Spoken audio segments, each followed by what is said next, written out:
morning. Good morning. Good morning. Every morning at 6 a.m., a reminder pops up on my phone. It's set from here to perpetuity. And all it says is this: it's not about you, ... If you've read The Purpose-Driven Life, you will recognize the remainder of it, or the entire quote says, it's not about you, it's about God. And the reason I said that reminder is ever since I read that book, and the author could have stopped right there. That's all he had to write, and nothing else in the rest of the book. But the reminder is set for myself so that I reflect on what's important. I reflect on who is important. It's not enough just for me to pray. I have to reflect on why I'm doing the things I'm doing. Why I'm now in government, despite a few years ago swearing never to be in government. It's important. It is so important that we stand. And I think you're seeing that now more than ever, it's really important for Christians to stand. I don't think it's a coincidence that this year my church, 11th Street Baptist Church in Bowling Green, has chosen stand as their model. It's probably no coincidence that one of my favorite Bible verses is Galatians 5:1. Stand fast, therefore, in the liberty wherewith Christ has made us free, and be not entangled again in the yoke of bondage. That Bible verse drives me because I believe that God has given us the freedom in this nation for a reason. We are an anomaly in a history filled with despots and dictators and kings and queens. This was the first nation to put down on paper, to quote Bono of U2 of all people, the first nation to claw its way out of darkness and put down self-evident truths on paper. I value my freedom. I have valued it since I was a kid, and I will fight for it. But I will fight for the Commonwealth of Kentucky. I will fight for our great nation. And so I think you're seeing we've arrived at a point where Christians are under attack. And it has never been more important than now to stand. But for me, it's easy because I have this reminder that pops up on my phone every morning. It just reminds me on whose shoulders I stand. And that is God. And I do all things through Christ, with strengthens me. Which is why I was able to answer the call when Governor Bevin called me and asked me to be his running mate. A huge thing. But God is behind me. And I hope you all know that God is behind you. So I implore you, this is so important, and this is beyond you, your kids, your grandkids. There's something fundamental at stake, and I ask that you join that fight. And with love. We are Christians, and we do things in love. But the reminder for me tells me that God is with me at all times. And I appreciate everyone who has prayed for us. There's probably been more praying in the Lieutenant Governor's office in the past 2 months than probably in the last 50 years. So I appreciate all the prayers. Everyone who's prayed for me and the governor and our families and our staff. And know that I pray for you. I pray for our nation. I pray for our leaders. I pray for us to make good decisions, to make the best decisions, but most of all, to make godly decisions. He drives us in faith.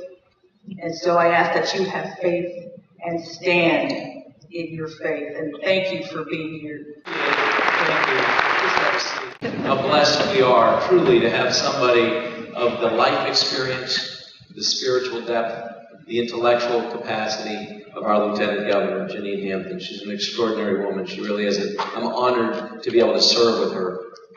I was struck here as I listened to folks from this stage. We do live in a world where we're increasingly apologetic for moments like this, and I challenge you, don't be. The Judeo-Christian principles that you have heard expressed from this stage, the very foundational texts, the songs, the words, the things that they mean, more than the words themselves, the significance, the purpose. These are the things that make America great. This is the exceptionalism of America, these Judeo-Christian principles upon which we are founded. This is why we're the greatest nation on this earth. I've had occasion to be in a significant number of the world's countries, 20-some% of them. We're no better than other people. We're no smarter than other people. But this is an exceptional nation. This is an extraordinary nation because it is founded on those principles. And so I challenge you, don't be apologetic for those, ever. Be bold. Be bold in what you know. Be bold in what drew you to be here today. It is humbling to see this many people, to know that this is just the tip of the spear of those who do hold us up in prayer every day. I'm grateful. The words that you send me, the notes of encouragement, the emails, the texts, the phone calls, the passing conversation as I meet folks in the hallway or as I'm out in the Commonwealth and I'm in and out of different places and people will grab me and say, you know, we're praying for you. Our church just prayed for you. Prayer is a powerful thing. It's what unites us here today. Prayer is a powerful, powerful thing. There's a verse in Proverbs, trust in the Lord with all your heart. Lean not on your own understanding. In all your ways acknowledge Him, and He will direct your paths. That's a promise. It's not He might. He'll think about it. He will. If in all our ways we acknowledge Him, He will direct our paths. I want you to know, as the governor of the Commonwealth of Kentucky, that is my prayer for Kentucky. That I personally, that we as a people will acknowledge Him. We'll acknowledge our faith. We'll acknowledge our role relative to God Himself, our subservience, and our need of something more powerful and higher than the halls of government or anything that any one of us might do ourselves. This is my prayer. It's what I humbly ask of you, that you continue to hold me, hold our Lieutenant Governor, hold all our elected officials up in prayer. Just because we've won, don't stop now. We need your prayers, trust me, more than we did on the way to get here. We really do. I want to leave you just with one thought. I was struck by just the talent in this room. There are people that you'll hear from in a moment who coach at the highest levels of the land. There are people who play, professional sports and who have played professional sports at the highest levels in the land. There are people who have the ability to sing at the highest levels of talent in the land. There are people who represent, on stage, talents that are reflected at the highest levels in the Commonwealth and in this land. Every one of us has different gifts, some who take them to the highest levels, some of us who perhaps are somewhere below that, but each of us has been given our own talents, our own abilities.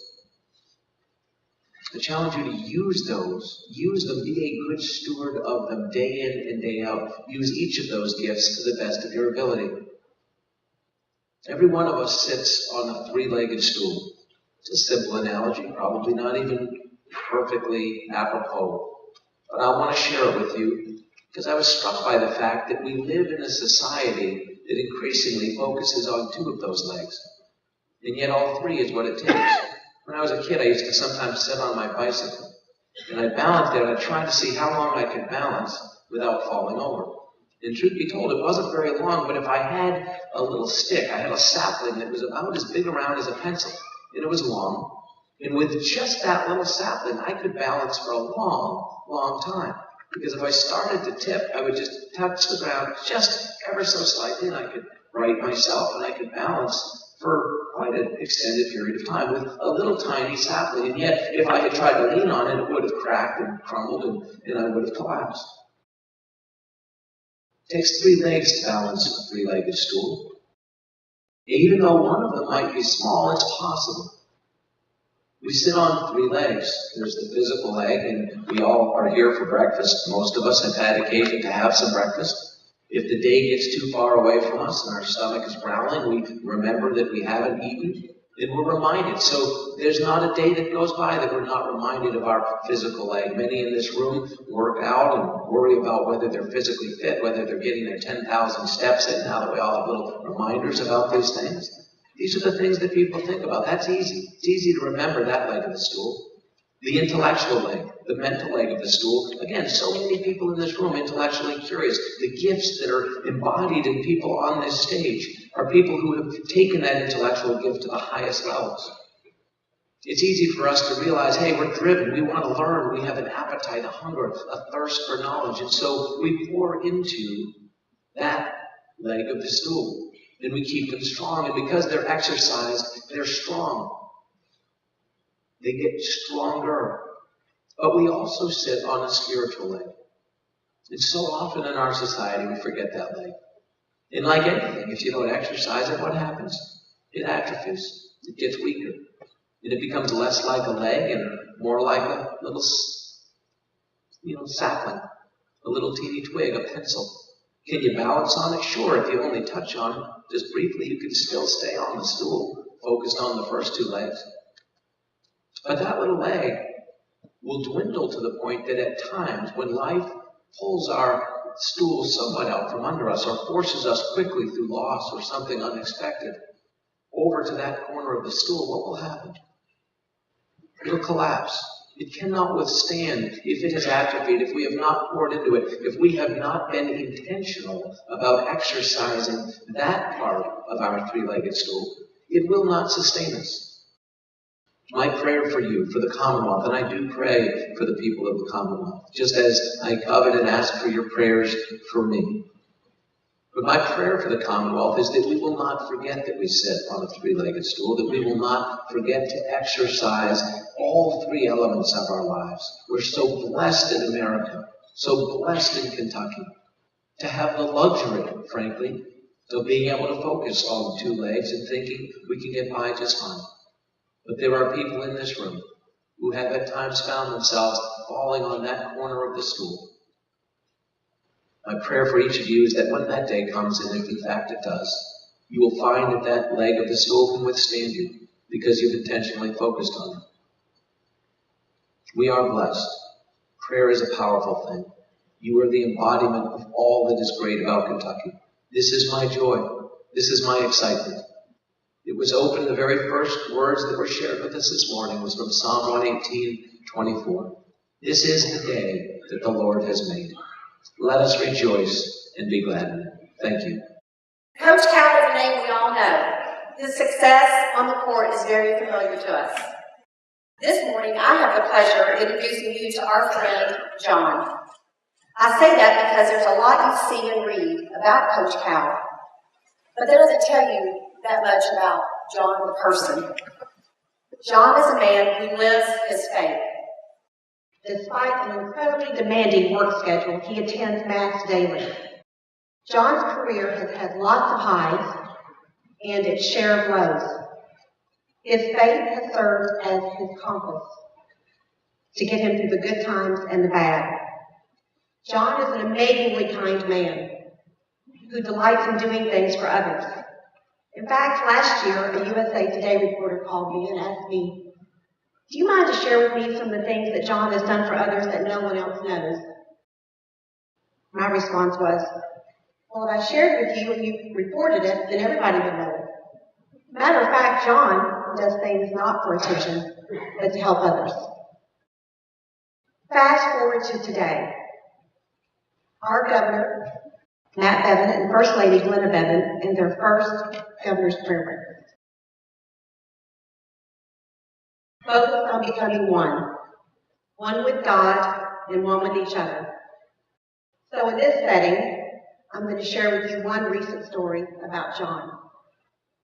On Friday, January 22nd, you will all remember that big winter storm. Schools were canceled, and government agencies were closed. But there was a couple who made it out of their home that morning because it was their special day. They had long planned to attend Mass, combined with renewing their vows on their 50th wedding anniversary.